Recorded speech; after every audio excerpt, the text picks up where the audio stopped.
Good afternoon, everyone. Welcome to church. If you're new, we are Victory. Thank you, guys. May kawayan. And I miss you for 2 weeks. Nagkaroon po ng planning yung Board of Elders ng Victory Bulacan, which I'm part of. So, kasama na rin yung rest with the family. So, we were out. And I've heard na pagka po wala ako, mas dumadami yung tao eh. Kaya parang sinend nila yung picture, ng dami pong tao. Yan. So mas okay yata yung wala na lang ako. But can't wait to preach about our new series today. It's called Unstoppable. And I don't know if this was explained last week, no? Yung unstoppable kasi, or maybe you're wondering why it's unstoppable tapos traffic light. Inside joke kasi yan sa every nation world because traffic lights, okay? Sino dito nagda-drive? Ayan, alam. Okay? Kahit hindi nagda-drive pero alam naman yung traffic lights kahit paano. Okay? So pag sinabing red, anong ibig sabihin ng red? Stop. Okay? Pagka orange ay go faster, no? RR. Magre-red na kasi bilisan mo pa, no? Parang hindi yata tama 'yun. Okay? Wait. Okay, wait or warning. Parang warning na magsa-stop na or galing stop, magpapalit na ng green, okay? Pero pagka baliktad.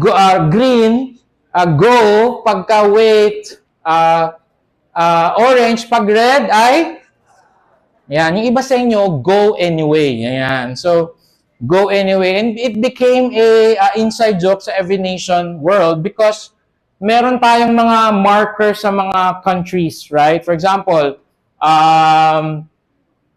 Taiwan, for example, ganyan.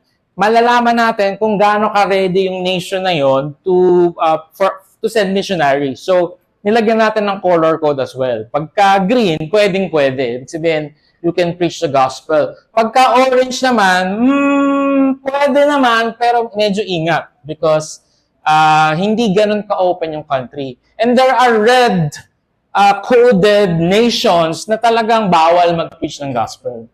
But because we are called to go to the missions, we said, stop, wait, and go anyway. Parang gano'n. So, go anyway. Kasi hindi tayo papapigil na i-preach yung gospel to these nations as well. That's why we have entitled this series Unstoppable. Because the Church of the Lord, and we're looking at Acts, for the next 6 weeks, we will look at the first century church. When Jesus ascended into heaven, iniwan niya yung disciples niya, and then they started the church. Right? And this church became unstoppable. Parang tayo ngayon, kahit bawal, go anyway. Right? And that's what we're gonna be looking at for the next 6 weeks. Kwento muna ako, no? I think 2 years ago, this is Pastor Marloyd. Alam ko medyo miss na siya. He's right now in Victory Marilao.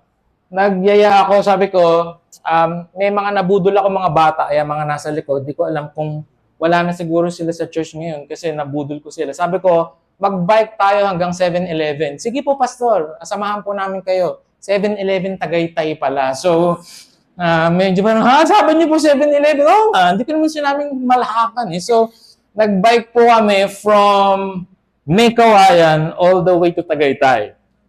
Okay? It took us 30 minutes maybe. Ang bilis eh. Ang bilis po sa... It took us 8 hours, I think.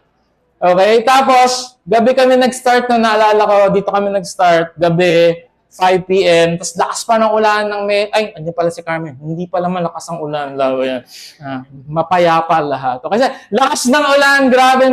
Excited pa kami. Woo! Pero mga bandang siguro nandun sa paanan ng Imus kasi, pag nasa Imus ka na, or Silay, I think, all the way to Tagaytay, paahon na siya.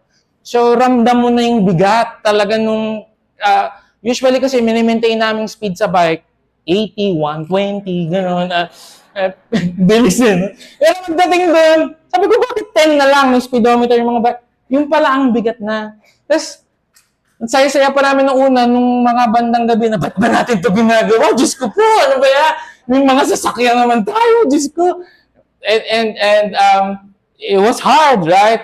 This guy, si Ron, yung by the way, ito madaya ito, naka-scooter, di ba? Naka-scooter ka, boy. Yan. Pero, I was happy because naiwan na po kasi ako eh. Sabi ko, mauna na kayo, pagpe-pray ko na lang kayo sa likod. Yan.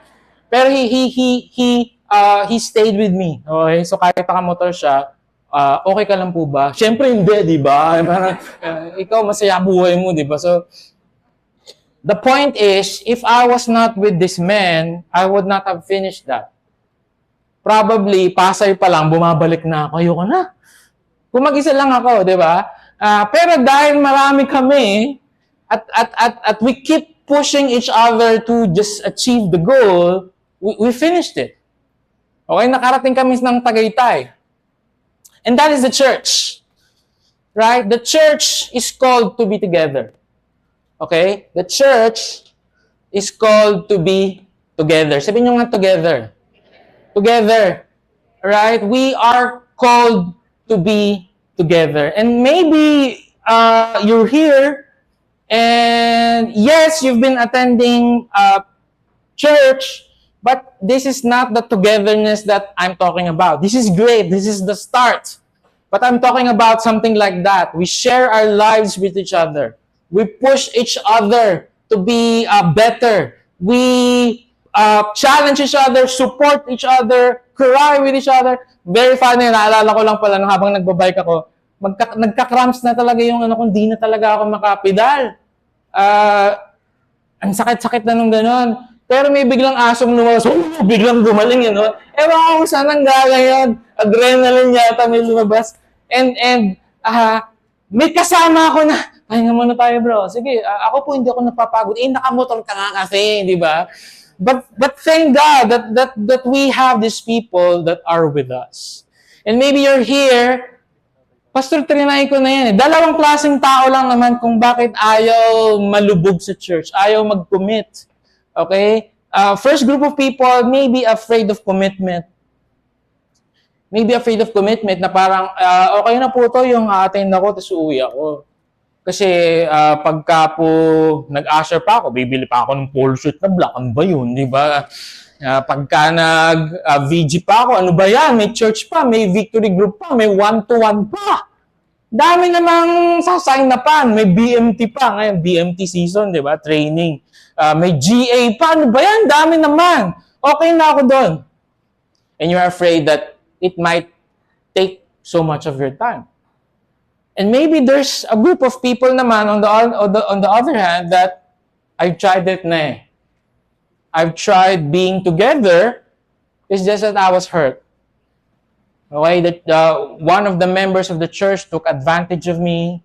Okay, either nautangan ka or nasaktan ka or binetray ka or pinagod ka. Puro ikaw worship leader ng 365 days. Ikaw lagi.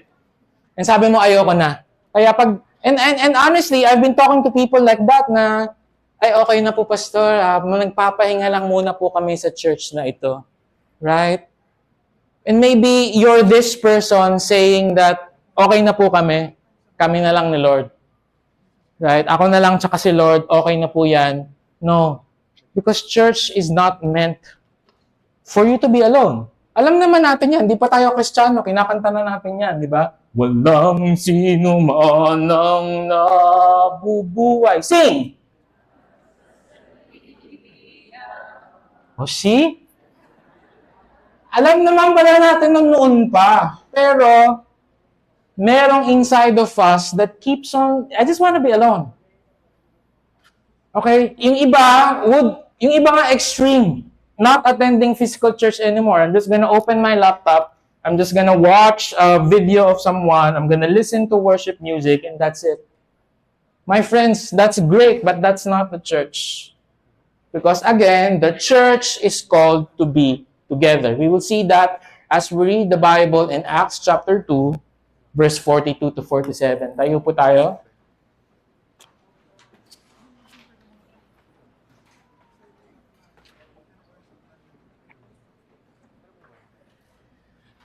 You will please read the word for us.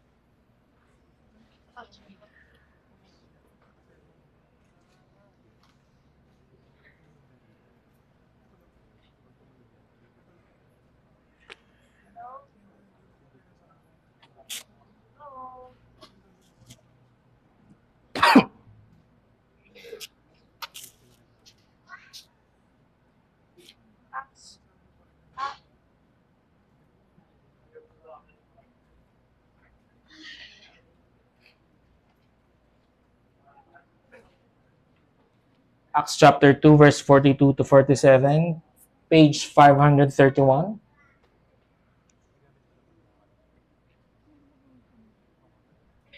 Acts 2, verses 42 to 47. Lord, there if you're then added 3, verse 42 and 3 to 1 go. And they devoted themselves to the apostles' teaching The breaking of bread and the prayers, and all came upon every soul, and and many many wonders wonders and signs were being done through the apostles. And all who believed were together and had all things in common.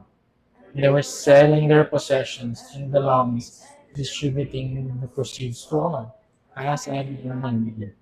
And day by day, attending the temple together in their homes, they received their food with glad and generous hearts, praising God and having favor with all the people. and the Lord added to their number day by day those who were being saved. This is the word of the Lord. You can now take your seats.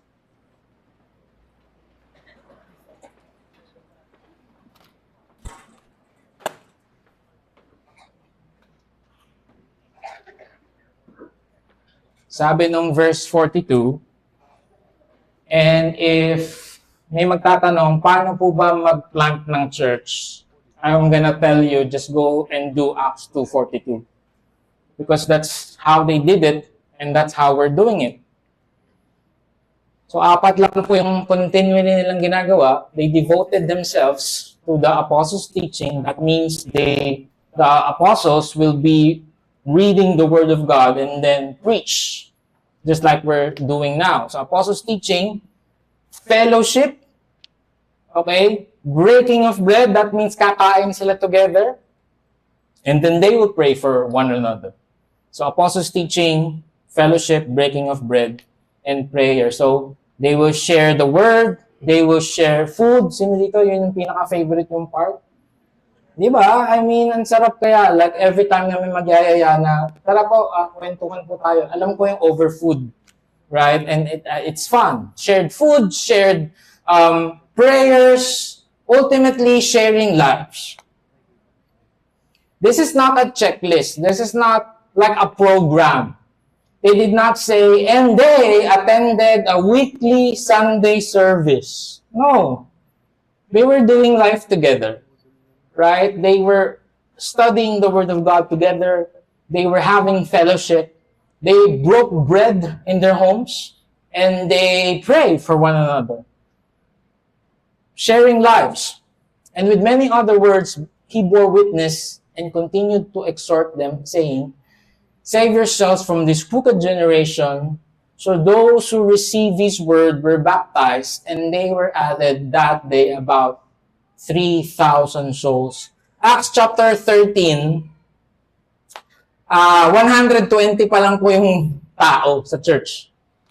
Acts 1:15 rather. Acts 1:15, 120 pa lang. And sadly, after just a few verses, Acts chapter 2, verse 42, 3,000. Grabe, sino dito nagpe-pray at nangangano for Victory May Kawayan that someday is gonna be 3,000? Amen. Si Art lang, okay, sila ayaw nila, right? Ulit, sino dito gusto natin 3,000 tayo?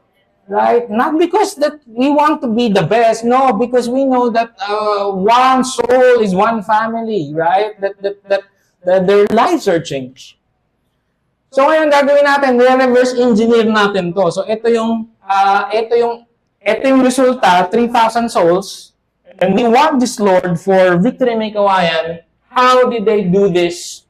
We will look at that. So number one, at ito lang ang ulit-ulit kong sasabihin today, the church is called to be together. Right? Naka-attend kami nila Rosie and the pastors and campus missionaries of a training in preaching. So sabi daw doon, meron kang isang phrase na inuulit-ulit mo lang. So I chose it to be this. The church is called to be together. Sabihin nyo nga ulit, together.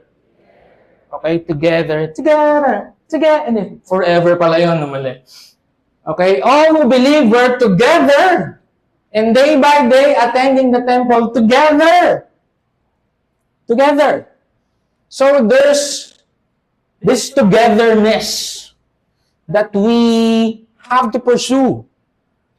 Okay, dito sa ating church. And it's difficult actually sa panahon ngayon, lalo na ng pre-pandemic era, because of social media. Right? And I've read an article, sabi doon, this generation is the most connected generation. And yet, the most disconnected. Okay, sabi ng article, itong generation na to yung pinakamadaling mag-connect, okay? Hindi ko na kayo papataasin ng kamay, malalaglag yung edad ninyo. Ako na lang. Okay, dati nung tinatawagan ko yung, tumatawag yung mga tita ko sa States, okay, walang internet so tatawag sa landline. Tapos ano yun, 5 minutes lang kasi napakamahal nun per minute, no? Parang $50 per minute. So, ano mo nang dito, mapalo kayo, babay. So, wala akong naintindihan. Nagmamadali eh. Pero ngayon, pwede nang mag-chat.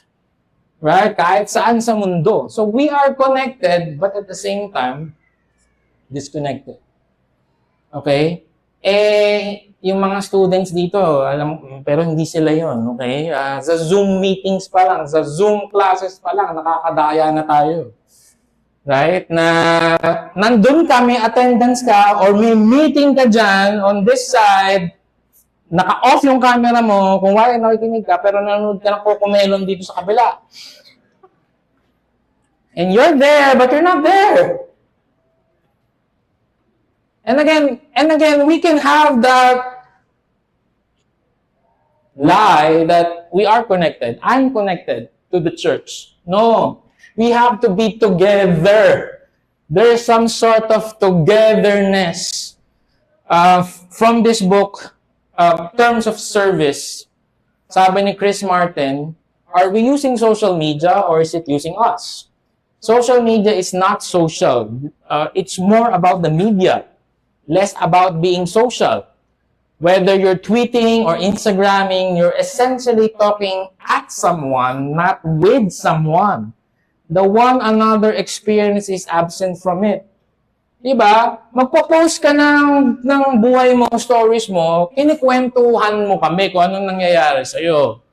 And okay yun, that's great. Pero sa totoo lang, hindi naman kami nakaka-respond. Really. Magko-comment, yes, that's one way, but kulang eh. Minsan makaka-garner ka pa ng mare-rage bait ka pa, no? Parang kanina kahapon may pinapanood namin ni Carmen yung sex bomb. Siya lang pala yung nanonood. So, kinikwento niya lang sa akin. Ang dami daw mga harsh na mga comments, right? Nag-collab yung sex bomb tsaka yung Beanie, okay? Hinihintay ko rin mag-collab yung VST. Tito Vic and Joey, tsaka SB19. Okay yan, no? Sana may ganun din. And the comments are not really, not that genuine. Kasi hindi mo naman kilala yung mga nagko-comment sa'yo, eh. Right? Every person becomes a creator of his own private world. It's a secret world of preferences and temptation. It's a world where you choose.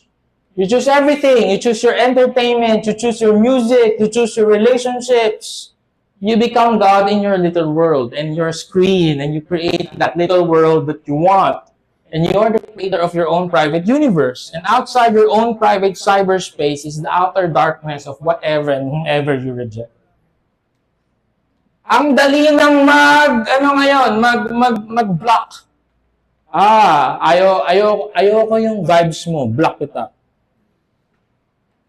Okay, may nasabi sa yung pangit sa family GC nyo, leave group. Hindi, magagawa mo before yun, you can. Bawa na nakatira lang kayo sa isang compound, hindi ka pwedeng mag-leave group. Ano yun? Hindi ka na lang mag-exist. No, you have to work it out. Makikita kayo bro, sorry But right now, we can do that. Alright? Pag natotoxing ka sa isang ka-friend mo dito, unblock. Ay, block. Okay? Bro, nakikita mo ba yung mga post ko? Hindi, blinak kita. It's so easy. Social media made us form translucent and unaccountable lives. Why did I choose the word translucent? Do you remember your lesson? Translucent, transparent, opaque. Pag opaque, hindi yung genuine. Okay? Fake. Hindi, mali yun. So, we want to be transparent. Ano ibig sabihin ng translucent? Yung social media, translucent lang yun. Ibig sabihin, somehow nakikita mo siya, pero that's not really the truth. Why? Sa tingin nyo ba, ipo-post namin ni Carmen yung pag-aaway namin doon? Okay, magla-live lang po kami kasi mag-aaway kami. Di ba? Parang gano'n. We will not do that. We will post the happy things. Like we will post that we had a date. We will post that we're going to church. But our problems, we will not put it there. So it's not 100% real. Do you get that? Now, I'm not saying na mamaya i-post nyo yung away ninyo. Okay? No, I'm not saying that. But may kulang. May kulang sa social media kasi nakikita nyo lang yung gusto naming makita. But transparency is different.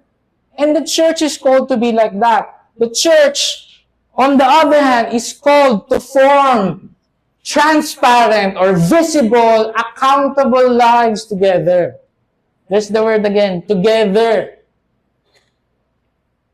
That you pick a few people in your lives that you can really be transparent and accountable na hindi ka i-judge. Na hindi mo kailangan magkunwari. Na pwede mong sabihin, pre, hindi ako makasama sa lunch kasi wala akong pang lunch. You can say that. Pre, please pray for me. Kasi may problema kami ngayon mag-asawa. Talagang matindi. Tinulak ako sa 4th floor. Nandito ngayon ako sa ospital. And then he will not judge you. I will be with you. Transparency, accountability, we are called to be like that. But if we will resist togetherness, if we want to have our own private space, ito lang yung isi-share ko. Ito hindi ko si-share. Ito isi-share ko, ito hindi ko si-share. Ito isi-share ko, ito hindi ko si-share.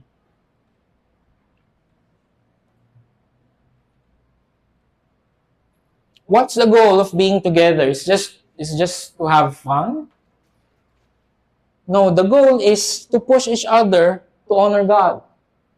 To help each other to honor God. To help each other make disciples. To help each other see Jesus as the Lord and Savior and the only thing that can rescue him from that problem.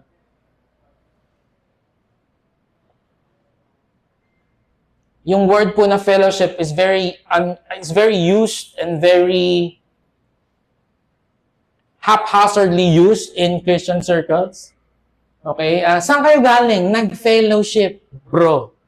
Pero pag tinanong mo, napag-usapan niyo ba si Jesus kahit minsan? Hindi, bro. Ano pinag-usapan niyo? Yung galit namin sa gobyerno. That's not fellowship. Because fellowship, koinonia, means a gathering of the called ones.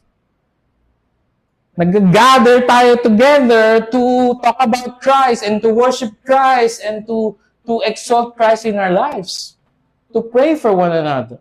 Na okay naman yun. Huwag nyo na lang gamiting fellowship. Of course, ini-extreme ko lang, no? Baka naman, huwag mo daw gamitin yung fellowship.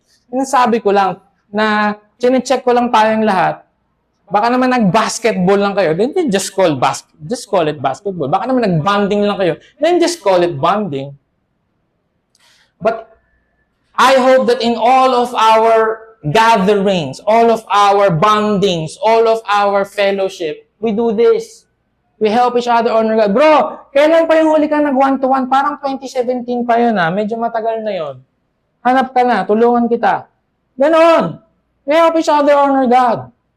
We help each other see Jesus in everything. So we do not just share our food, our life, prayers, but we also have a shared Lord, a shared faith, and a shared goal. What's the goal? Honor God and make disciples.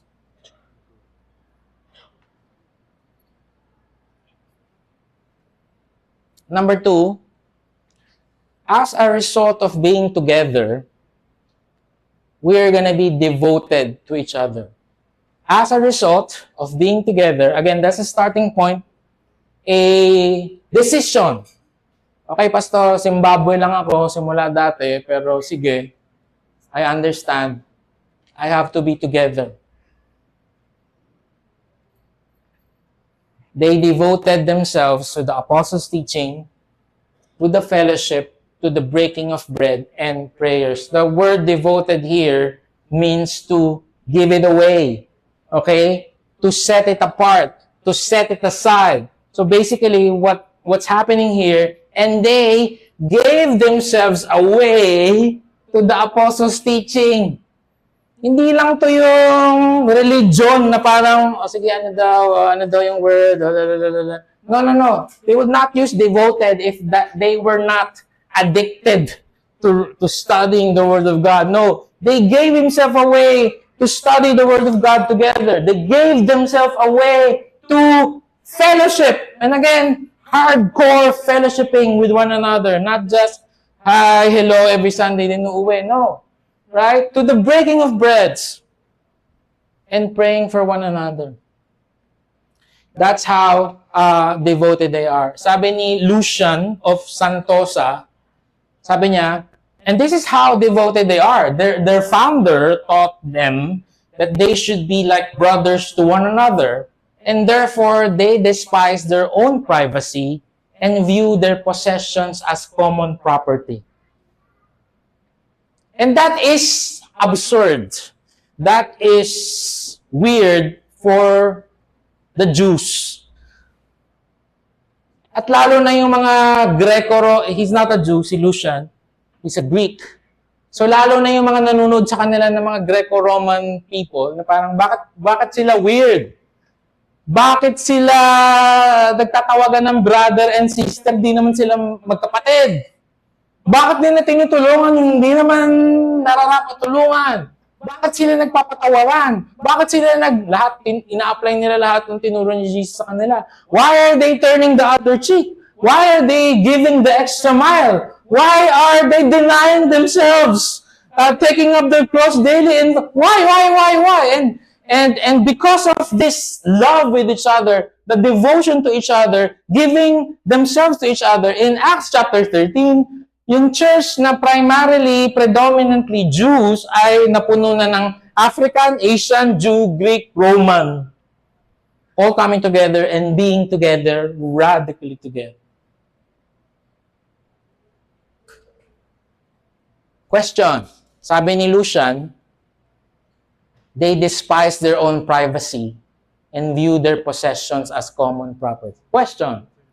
Okay, ito na naman ako. When was the last time you invited someone in your house? Pastor, yung bahay namin, yun na nga lang yung amin. Yun na nga Pastor, gusto ko naman kaso madumi yung bahay namin. Kailan ba luminis? Tsaka hindi naman namin bibilin yung bahay mo. Ini-encourage lang kita to give yourselves away. Is it inconvenient? Yes, ikaw magluluto ka pa, maglilidis ka pa, Sasabihin nyo pa, it's okay, wag mo nang hubarin yung tsinelas mo, sapatos mo, pero sa totoo lang, kada tapak nyo dun sa mga carpet, sakit sa puso. Pero you're giving yourselves away. Masisira schedule mo. Kaya, like what I've said, right? Ikaw na nga yung magli-lead ng victory group, ikaw pa yung mag-chat sa kanilang apat na attend the victory group. Pag hindi pa nagre-reply, bro, ba't di ka nagre-reply? Tapos pagka victory group, ikaw pa maglilibre. Pakahirap. That's why we don't want to do it na lang. But look at the early church. Sabi dun sa verse 47, they were selling all their possessions and giving it to everyone who's in need. I hope that we will get to a point that we are gonna be like that. In this book, another perspective of how the early church looks like. Here's another reason for Christianity success. Bakit ba sumabog yung Christianity? Right? Christianity attracted all races and classes. Judaism never quite escaped from its racial bonds. Christianity, however, glorified in its appeal to Jew and Gentile, Greek and barbarian. The Greek and Roman philosophies never really won the allegiance of the masses. They appealed primarily to the educated, the morally and socially cultured. Yung mga religions during that time, either merong racial discrimination, or may status discrimination, or may intellectual discrimination. Yung mga philosophers, kung kahit ako yung nandun, baka pagka nag-explain sila Plato doon, si Plato, si Platito, si Taza, ayan, magkakapatid dyan eh. Baka hindi ko rin maintindihan. Kasi ano ba yan? Lalim, ayoko na. Pero yung Christianity reaches all kinds, right? Itim, puti, dilaw, pula, mayaman, mahirap, may ipin, o wala, nakapag-aral, hindi nakapag-aral. Somehow, the Word of God, because of the power of the Holy Spirit, appeals to someone kahit nagtitinda ka lang ng isda sa palengke and to doctors like you guys. Amazing. And ganun yun. Nagkaroon ako ng victory group sa Marilao. Nandun si Max, which is African, tapos may Chinese. Yung Chinese na uto ko lang kasi sabi ko, I know how to speak Chinese. You really, you know, Hapchan, sabi ko sa kanya, Hapchang Chowking, ganyan. So, tapos pag victory group namin, di talaga kami magkaintindihan kasi ang broken English, right? But somehow, some way, there's togetherness. Because we are giving ourselves away to each other. Christianity drew the lowly and the unlettered. It also developed a philosophy on its own which commanded the respect of many of the educated. Christianity was for both sexes. In a time where women were marginalized, Christianity accepted them, gave them leadership positions because of this togetherness with each other. Hospitals were an invention of Christianity. Alam niyo ba yun? Kasi nga, they were taking care of so many people. Nagkaroon din po kasi ng plague. I forgot the name of the plague. During that time, nagkaroon ng plague at kahit na posible silang mamatay sa pag-aalaga ng hindi naman mga Jew, the Christians were taking care of them. And they were taking care of them sa streets. And probably, isang mayaman ang nagsabing, teka lang, meron akong parking garage, malaki yung bahay ko. What if dali natin dun sila lahat? O sige, magandang idea yan. Channel 5 ulit, kaya Tagalog eh. Magandang idea yan, gawin natin. At dun na-invento yung ospital. Kaya marami sa mga ospital, tingnan nyo yung mga pangalan, is named after saints. Why? It's the invention of Christians. The church, who's being funded by the people, is taking care of other people na hindi naman Jew, hindi naman Christians to begin with. This is the kind of church that we want to be. As a result, the church grows or grew in grace and number. And day by day, attending the temple together and breaking bread in their homes, they received their food with glad and generous hearts. Yung pagpunta po nila sa temple is like a formal worship service. Right? They will worship, they will study the scriptures, pero download yon one way. Yan, one way. Sabihin, kung may tanong ka, magtataas ka ba ng kamay? Ba, may sinabi ako sa'yo, medyo hindi mo naintindihan, magtataas ka ba ng kamay? Sino dito magtataas ng kamay? Magtataas ka ng kamay, pero di kita papansinin, di ba? Kasi syempre, mamaya na lang. So they have that. This is what you call the Solomon's Portico.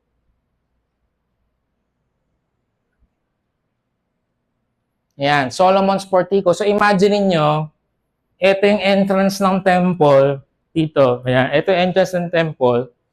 Doon sa may bandang left side, merong silong doon. That's what you call the Solomon's Porch.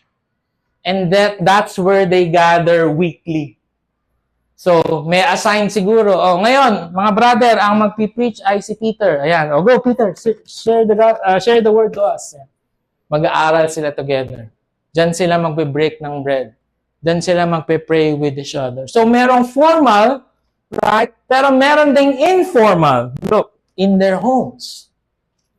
So, yung sa mga bahay naman, this is why we have victory groups.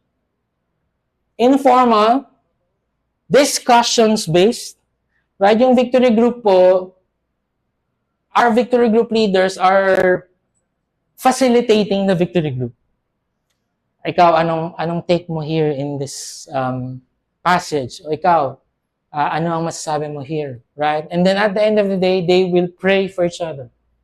Which is my favorite. Right? Sino dito you love being prayed for? Diba? And sarap, right? Also, I encourage you to pray for someone. In fact, mamaya, pagka nagsabi ako na in Jesus' name, amen. Mo yung kating-kating umuwi ka na, yung sinain ko, mga sunog na. Wait lang, okay? Wait lang. Together muna tayo, okay? Pwede ba tayo mag-together for 5 minutes? Find someone that you can pray for. Taas nga po ang kamay ng mga part na po ng victory group. Taas kamay. If you are proudly part of a victory group, taas kamay. Yay! Yeah. Taga, taas nyo lang. Okay? Tapos tingnan nyo yung mga hindi nagtaas. Yan. Huwag nyong palabasin mamaya. Kidnapin nyo, lagay nyo sa white na van. Ayan. Pagprayan nyo sila. Pagkausapin nyo sila. Alam nyo kung ba't kayo pinataas ko ng kamay? Pag tinanong ko yung wala pang big, di sila magtataas. Kaya kayo yung pinataas ko ng kamay, tandaan nyo. Okay? Mga ushers, sarado lahat ng mga pintuan. Ayan. Hindi po namin kayo pipilitin. But I hope that this is making sense. That we do this. We have a formal setting, but at the same time, we have an informal gathering where you can ask questions. Where you can ask to pray for na mas malalim kung ano yung pinagdadaanan mo today. To journey with you. Right? Kaya merong one-to-one. Kaya merong spiritual foundations. And the people that raise their hands, they can help you with that. Praising God and having favor with all the people, and the Lord added to their number day by day those who were being saved. The Lord added to their number. Look at this. I love it. Because verse 47 did not say, and the disciples strategize on how the church will grow. No. They were just doing that. They were just sharing their lives. They were just sharing prayers. They were just sharing the word. They were just being generous to one another. They were just loving one another. They were just eating. Ang sarap nga kasi kayang-kaya natin gawin yun. No? Kayang-kaya natin kumain. Kayang-kaya natin mag-pray. Kayang-kaya natin makinig with the word of God. And look at this. The Lord added to their number daily those who were being saved. Ulitin ko yung tanong, sino dito gusto niyan mangyari sa church natin? Araw-araw, may dinadagdag si Lord sa church natin. Amen? Yung iba ayaw nyo, hindi, kami-kami lang, pastor, baka mahirapan tayo sa parking, alam nyo na. Huwag ganon. Ulit, sino dito gusto nyo dagdagan ni Lord ng mga Kristiyano at disciples dito sa may kawayan? Amen? We will do that. The starting point is being together. Togetherness. All right? We're gonna have communion. And communion,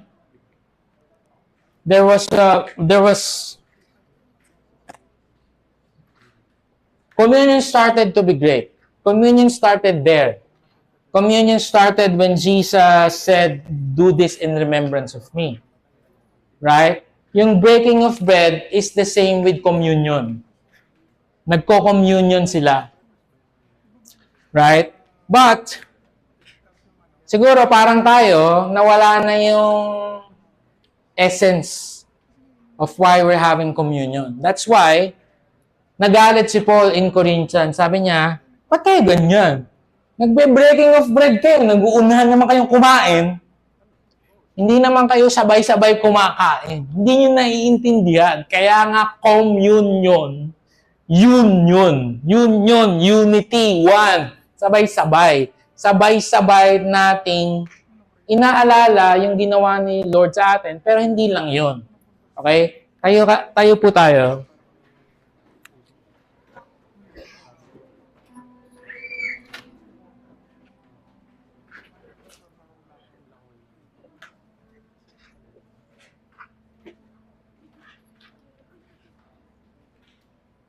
Let me ask you a question. Bakit kaya ginawang ni Jesus, communion is done in public? Kasi kung magpapasalamat lang naman ako para sa ginawa ng Diyos para sa akin, I can do it on my own. Pero it's a reminder for us that whenever we eat that bread, the body that was broken for me is not just for me. It's also for my seatmate. Because Jesus died for him as well. And therefore, we have automatic bond. Magkapatid na kami in Christ. And that is why, sabi ni Paul, kung ganyan lang kayo, wag na kayo makikomunyon sa amin. Sabi niya ganyan. And I'm also challenging you today. If this is just a religion to you, attend and then you go home. I don't want to have friends. Okay? Ako po ay introvert. So, ang aking programming, I don't want to have new friends. No, but the Bible reminds me that I have to pursue togetherness. Because all of us were saved by this body. And this blood was shed for us, not just for me, but for you. And for all the people in the world. That's why we're gonna go to the missions. So I'm challenging you today, if this is just a religion to you, okay lang naman hindi mag-communion. But when we eat this bread, we are committing ourselves. That I'm not yet there, I'm still selfish. Importante sa akin oras ko, pera ko, timing ko, ayoko may nakikialam sa akin. Pero when I eat this bread, I'm committing myself to be together with the church. Because the church is called to be together. There's no other way. The church is called to be together. On the night that he was betrayed, he took this bread, he gave thanks, and he said, "For I received from the Lord what I also delivered to you, that the Lord Jesus, on the night when he was betrayed, took the bread, gave thanks, and when he had given thanks, he broke it and said, "This is my body, which is for you. Do this in remembrance of me." Church, this is the body of Christ that was broken for you.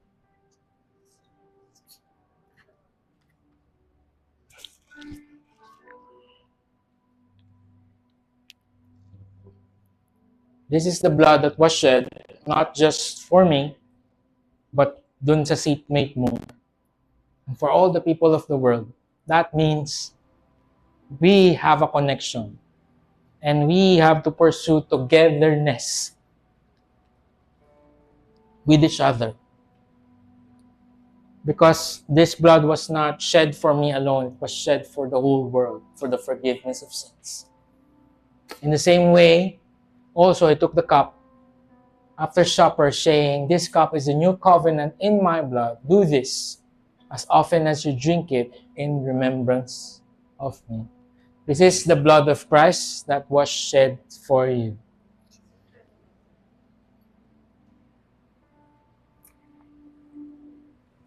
We thank you, Lord, for the example of the early church na they gave themselves to each other. Probably, pwede namin sabihin, mas busy na kami ngayon, but we don't know that. I'm sure they're also busy. I pray, Lord, in the age of social media where we can hide at the back of our screens, in the age of social media where we can choose to be there and not be there,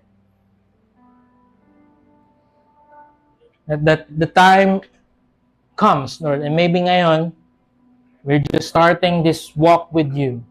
But I pray you ready our hearts. And we're afraid. We're afraid to be vulnerable. Kasi pagka inopen ko yung buhay ko sa iba, pwede na naman ako masaktan. Kesa ngayon na parang attend ako, mabibless, uuwi na lang ako. Lord, give us the courage. Give us the faith that as we pursue this togetherness, there's blessing in that. And Lord, we will only grow together. Thank you, Lord. We just want to respond in worship today. In Jesus' name, amen.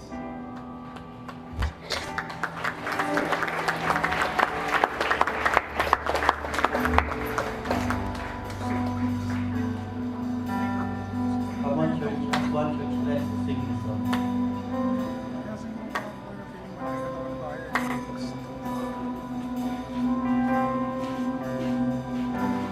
God build it. So church, God build it. Jesus, cornerstone, God build it.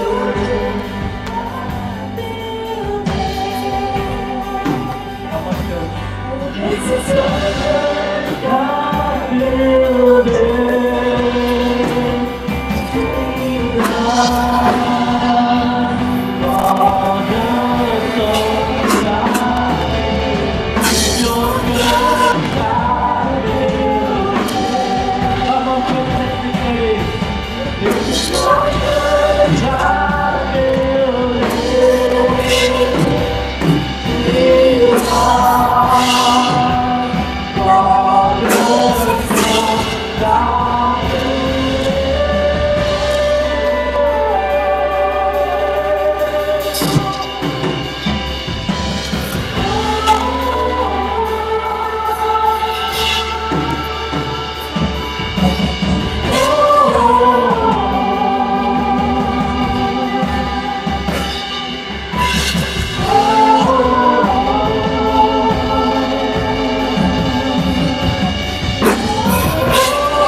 Lord, thank you for reminding us, Lord God, that we strive to be together, Lord God, to be connected to each other, not because just for the sake of connecting, but first and foremost, we are connected to you, Lord God. And as we lift our prayers to you, Lord God, we are growing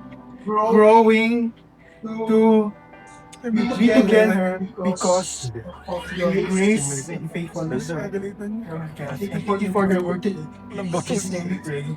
Amen.